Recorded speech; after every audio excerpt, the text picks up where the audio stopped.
سارة سلامة من الوجوه الشابة اللي أثبتت نفسها السنة دي في رمضان بأعمال متميزة جدا. عايزين نعرف عنك كل حاجة.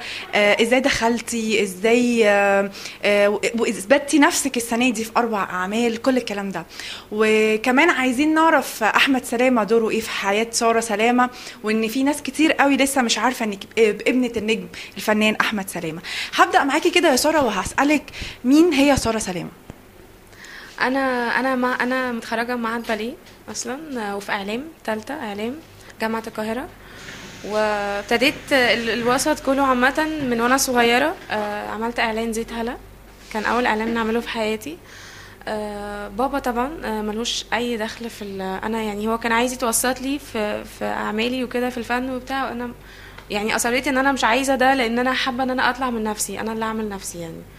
بعد الاعلان ده دخلت ورشه استاذ خالد جلال، وبعديها جالي اول مسلسل مع استاذ كريم عبد العزيز اللي هو الهروب. ده كان السنة اللي فاتت، أحمد وفيق وكريم عبد العزيز ايوه، تمام. كان في رمضان ده اللي قبليه بقى. تمام. بس بعديها جالي رمضان ده كذا حاجه. اول حاجه جات لي اسم مؤقت. دي كانت اول حاجه، ده بابا قعدنا قريناه مع بعض. بابا طبعا ليه وجهه نظر قويه يعني في اختيار هنقول إن الادوار. دور أحمد سلامة في حياة سارة الاستشاري الخاص بأدوار سارة. بالظبط. تمام. بس بعديها جات لي موجة حارة. موجة حارة جات لي بسرعة جدا، انا مفكرتش اصلا انها كانت مع استاذ محمد ياسين. ف... فروحت على طول، هو كان سفر وبتاع، كنا بنصور في السخنة. بس بعديها جات لي ناتاشا اللي هو كبير قوي. انا فاكره يا ساره ان اول ما اتعرضت الحلقه دي كان كل بقى بيطلع صور ساره سلامه، والناس بتبتدي مين ساره سلامه دي. يعني ده انا شايفاه من اهم ادوار ليكي السنه دي، على الرغم من كل الادوار اللي انت كنت عليها مهمه جدا وناجحه الحمد لله. الحمد لله. تمام. بس انا يعني انا مثلا في اسم مؤقت بزعل من تاني حلقة في المسلسل بتاع استاذ احمد نادر جلال. ما عملش قلبان قد دور ناتاشا. يعني دور ناتاشا عمل من 11، انا بظهر في الحلقه ال 11، هي الحلقه دي بس. عملت بقى قلبان جامد جدا، يعني بقى اسمي في الشارع ناتاشا، مش ساره سلامه خالص يعني. بس وفي ربيع الغضب برضو مع محمد فاضل، استاذ محمد فاضل. انا وانا صغيره رحت معاه برضو التصوير، كان في مسلسل عداها وجوه كثيره. فاستاذ محمد فاضل قال لي انت لازم تعملي، كنت صغيره كنت في رابعه ابتدائي، قال لي انت لازم تعملي ولازم تمثلي، انت ان شاء الله هتبقي نجمه وان شاء الله. هو اللي تنبأ لي يعني الموضوع. انت تخشي التمثيل. اه طب انت قلتي ان دور احمد سلامه، يعني او بتتكلمي في ان احمد سلامه انت رفضتي ان هو يكون سبب دخولك للفن. طيب انت مش شايفه ان وجود بقى احمد سلامه في حياه ساره يعني كأب، بيبتدي يقولوا دي داخله عشان باباها مش عارف ايه، والناس ما بتكونش عارفه ده خالص. احكي لي انت ممكن تطلعي من النقطه دي ازاي؟ انا في اي حاجه لازم اوصل لهم ان انا ماليش اي علاقه ببابا. يعني في ناس في الاول ما كانوش يعرفوا ان انا بنته، لما شافوا الصور على الفيس ولما شافوا حاجات كده كتير، وشافنا في الاوبرا كتير وفي صور في الاوبرا، يعني واحنا في الاوبرا كنت بعرض في الاوبرا بابا معايا فيها، فعرفوا من خلال ده. بس انا طبعا بحاول على قد ما اقدر ان انا اوصل للناس اني انا مش حابه بابا يساعدني في حاجه، مش حابه ان انا اطلع تبعه، يعني حابه ان انا اطلع انا من نفسي كأن بابا تمام. يعني بابا طبعا ظهر ليا في كل حاجه، هو بيختار لي الادوار. يعني جات لي كذا حاجه قبل المسلسلات دي كلها ما كانش راضي، قعد يقول لي لا دي انا شايفه ان هي مش هتبقى حلوه دي يعني. فهو ليه بيبقى ليه طبعا كلمه، وكلمته هي اللي بتمشي، بس مش حابه ان هو يوسط بس طبعا لي. بعد مناقشه معاكي. بعد مناقشه طبعا. فمش حابه ان هو يكتب لي، يعني يقول لي انا ممكن اوديكي المخرج كذا، ممكن اديكي لحد شغالك بتاع. فما حبيتش ده. طيب برضو في ناس كتير قوي ما كانتش عارفه ان انت كنتي عامله السنه اللي فاتت حمله اعلانات لشركه اتصالات خطوط يعني وكده. واحكي لي بقى الاعلانات عملت ايه مع ساره، وايه كان رد فعل الناس ليها، وهل دي ساعدتك ولا لا في الفن؟ ويعني احكي لي وازاي دخلتيها، يعني احكي لي كل ده. انا دخلته، هو اول اعلان ده زيت هلا ده. يعني انا واخده الهيبه الكاميرا دي من اول كنت صغيره، يعني ما عنديش رهبه الكاميرا ان انا اقف قدامها خايفه وبتاع. فالحمد لله عملت كذا اعلان جاب مع الناس بطريقه حلوه. يعني اتصالات دي اللي انا عملتها كان اخر اعلان عملته ده، اتشاف بطريقه يعني عملت لي شهره. يعني دي اول حاجه عملت لي، هي وزيت هلا. زيت هلا كنت صغيره طبعا ما كانش شكلي هيتعرف قوي. وعملت اعلان برضو مع استاذ احمد الجندي، ده كان حلو قوي، اعلان فودافون وبيبسي. بس دول يعني دول اكتر حاجه انا يعني عمل ضجه شويه مع الناس. خالد جلال وورشة فنية وعالم تاني، يعني خالد جلال إضافة لأي فنان إن هو يشتغل معاه. فادك بإيه خالد جلال ودخولك الورشة دي؟ خالد جلال انا حبيت اني ادرب نفسي. يعني انا نفسي ابقى ممثله شامله، اعرف اعمل كل حاجه، اغني، ارقص، امثل على المسرح، امثل باللغه العربيه، يعني يبقى عندي كل حاجه، عندي كل الاوبشن موجود. فقررت اني اخش ورشه استاذ خالد جلال، وطبعا ده فادني بحاجات كتيره قوي. وهو كمان بيعلم حاجه صعبه، ارتجال، ماده اسمها ارتجال. الارتجال دي بترتجلي، يعني اي مشهد مثلا بتحبيه تطلعي تعمليه. هو في التمرينات بتاعته اصلا بتخليكي واحده تانية، يعني بيخليكي فكه. انا قبل كل ده كنت متنشنه شويه، كنت يعني لسه في الاول، عارفه احساس ان انا برضو مش خايفه من الكاميرا، بس خايفه من التمثيل. يعني برضو مش جاهزه اني امثل او اعمل دور كبير يعني. بس فاستاذ خالد طبعا علمني ان انا ابقى جريئه، علمني ان انا كمان شغله مسرح، فده صعب قوي، مسرح وكوميدي، فده اصعب كمان.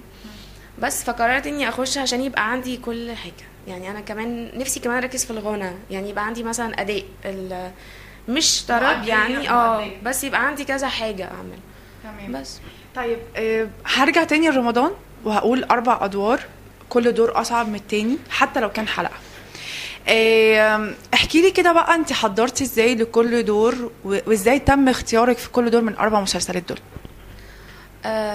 اسم مؤقت مثلا، اسم مؤقت جالي دي اكتر حاجة خدت وقتي فيها قوي. يعني دي قريت على براحتي جدا، وبابا قعد معايا وقريناها. هو الدور اصلا مش بعيد عني، يعني دور قريب مني. هي بنت اسمها نانسي، عندها 18 سنة، عايشة طول حياتها بره. بنت دكتور رأفت الراوي اللي هو استاذ زكي فاطين عبد الوهاب. لحد بقى هو يعني هو المفروض مرشح نفسه للرئاسة، لحد ما يحصل قلق عايزين يبعدوه ويتنحى وبتاع، فبيبعتوا له واحد اللي هو احمد شامي، بيبعتوا له واحد يضحك عليا وبتاع والجو ده، لحد ما يتنحى ونسافر اصلا. فالدور نفسه مش بعيد عني. البعيد عني بقى موجة حارة. موجة حارة ده هو البنت اللي هي واللعبية بقى وجو كده، هي طالعة لمامتها يعني. اخت، هي المفروض اخت رانيا يوسف. هي عكسها خالص، يعني رانيا يوسف بتسمع كلام مامتها ومؤدبه وبتاع، غيري خالص، يعني انا فكه جدا. بس موجة حارة جالي استاذ محمد ياسين. اصلا انا شفته مره، كان بالصدفه كده يعني، سلام وكده، لحد ما في واحد اسمه احمد تمام هو اللي جابني اعرفه يعني. فهو قال لي تيجي ومش عارفه ايه، فما فكرتش وبعدين ما قريتش اصلا حاجه. يعني انا مضيت، دخلتي هواي. مضيت قبل ما اعرف ايه الدور، يعني ما اعرفش اي حاجه. ياسين اضافه برضو. فما فكرتش اكيد، يعني محمد ياسين الواحد اي حد يتمنى يشتغل معاه. احمد مكي انا اشتغلت مع استاذ احمد الجندي برضو. ده يعني من اقرب اعمال ليا. يعني انا مبسوطه جدا اني مش عشان الضجه، بس انا ارتحت معاهم قوي في الشغل. يعني تحسي ان انت قاعده في بيتك اصلا، مش يعني استاذ احمد مكي فكك قوي، فاهمه؟ يعني انا كنت قلقانه انا قريت لك تصريح ان انت كنت بتقولي نفسي اشتغل مع مكي تاني اي حاجه. نفسي اعمل حاجه معاه تاني كبيره وكوميدي، يعني نفسي في السكه دي جدا. تمام. نفسي اركز فيها. محمد فاضل هو اول واحد. يعني انا الجمله اللي هو قالها لي وانا صغيره دي مش قادره انساها، اللي هو انت لازم تعملي كذا ولازم هتشتغلي معايا كمان وبتاع. فروحت بالصدفه اصلا اسلم عليه في قعده كده، فقال لي طب استني وبتاع، انا لازم اقابلك تاني عشان اديكي السكريبت، اقري الدور وشوفي ايه رايك. فاساسا المسلسل ده كان المفروض يتعرض في رمضان اللي فات، اللي هو اللي نزل فيه الهروب. فما حصل حاجات تعطل، فما ما صورناش، خلص بقى رمضان ده، فاتعرض بقى في رمضان ده. تمام. سارة طموحها الفنية وصل لحد فين؟ انا نفسي اوصل لبره خالص. يعني هو اكيد بره في هوليوود في مني كتير، بس نفسي اعمل ادوار بقى جامده يعني هناك. يعني احلامي شويه اني اسافر اتعلم هناك حاجات كتير جدا، لان طبعا هناك في اختلاف شديد عن هنا، عن مصر، فاهمه؟ بس فده احلامي اني امثل هناك في هوليوود، يبقى كمان وكل حاجه يعني. نفسي كمان اركز باليه في تمثيل زي نيلي كريم، زي كذا حد. تمام. طب لو قلنا مثلك الاعلى هتكون مين؟ مثلي الاعلى سعاد حسني طبعا. عشان هي الفنانه الشامله دي لا طبعا بموت فيها. تمام. طيب المعجبين بقى والفيسبوك و580 مليون صفحة لسارة سلامة بأسماء وكل الكلام ده، شايفة ده بيضرك ولا بيفيدك؟ شايفة الناس بتحبك ولا بتكرهك؟ شايفة احكي لي الدنيا عاملة ازاي؟ هو انا مبسوطه ان انا الناس عرفتني. في ناس كتيره جدا حباني وناس كتيره جدا بتكرهني، ده زي اي حد طبيعي يعني. مش بس انا متضايقه ان في كلام بيحصل يعني على لساني، ان انا يعني انا حتى ما بين صحابي اللي في الاوبرا مثلا بيفتكروا ان انا بكلمهم على الفيسبوك. انا ما بكلمش يعني، انا ماليش غير بروفايل واحد بس اساسا. ففجاه لقيت كتير جدا بيتجات كتيره جدا وحاجات كتيره جدا لا مش هقول مش هقول. انا عايزه الغي اصلا بروفايل عاملاه ده اساسا، اللي هو بيخصني انا يعني تحديدا، عايزه الغيه بسبب الضغط النفسي ان انا فيه ده، اللي هو كل شويه كل ما اقابل حد يقول لي هو انت كنتي بتكلمينا مش عارفه ايه، انت لا هو عايشين بقى على الفيسبوك يعني. صباح الخير يا جماعه، ايه رايكم النهارده هتعملوا ايه؟ فاهمه؟ فجو كده يعني. بس فانا مبسوطه ومتضايقه في نفس الوقت يعني. مبسوطه طبعا ناس حباني وناس مركزه معايا قوي كده بالطريقه دي، وده انتشار برضو حلو. بس متضايقه برضو ان انا يعني بيتكلموا كلام. بس هنقول لحد دلوقتي يا ساره مفيش اي حاجه الحمد لله حصلت فيها اذيه ليكي؟ لا الحمد لله. لا الحمد لله مفيش اي حاجه. تمام. هختم معاكي بقى وهتقولي لي ايه الجديد بتاع ساره سلامه اللي بتحضر له ومضت عليه وناويه هتطلعي ازاي من ساره سلامه البنت الامريكيه اللي شكلها كده يعني؟ انا طبعا اي حاجه هتتعرض عليا دلوقتي مش عايزه اكرر اللي انا عملته تاني. عايزه اعمل ادوار تانية بقى، مش عايزه اشتغل على البنت الاجنبيه من فرنسا. الجو ده انا مش عايزه اعمله تاني يعني. انا خلاص يعني انا في رمضان ده عملته بكذا حاجه. موجة حارة يمكن هو المختلف عن كل حاجه عملتها، بس حابه اني اي حاجه تتعرض عليا دلوقتي اختلف فيها، يبقى في اختلاف فيها يعني. بابا كاتب مسلسل اسمه المؤامره، فقال لي ان هو كاتب لي دور برضو بنت من جامعه امريكيه، فده هيبقى فيه كلام برضو يعني. ده لسه انا لسه ما قريتش المسلسل، هو لسه بيكمله اصلا. فحكى لي حاجات كده يعني مش بالتفاصيل عن المسلسل، بس حلوه قوي يعني. هو بيتكلم عن البلد، على بيحصل من اول 25 يناير لحد دلوقتي. تمام. فبيتكلم عن كل الحاجات اللي حصلت، كل حاجه. بس في دلوقتي برضو المفروض اعمل حاجه مع محمد فؤاد، بس ده لسه برضو مش اكيد. وتعرض عليا فيلمين كلام برضو يعني. لسه مفيش اي حاجه دلوقتي مضيت يعني، ما مضيتش على حاجه. تمام.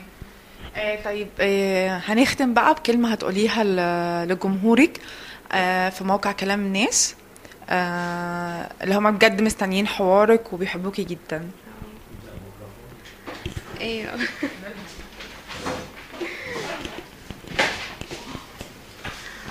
ميرسي يا جماعه جدا على كل الناس اللي تابعتني في شهر رمضان. وانا بجد بحبكم جدا ونفسي الحاجات اللي بتحصل على الفيسبوك دي تروح، لان انا مش عايزه يطلع عليا سمعه مش لذيذه من اولها كده. بس بجد انا بحبكم جدا، وان شاء الله الحاجات اللي جايه هتعجبكم ان شاء الله. سارة سلامه.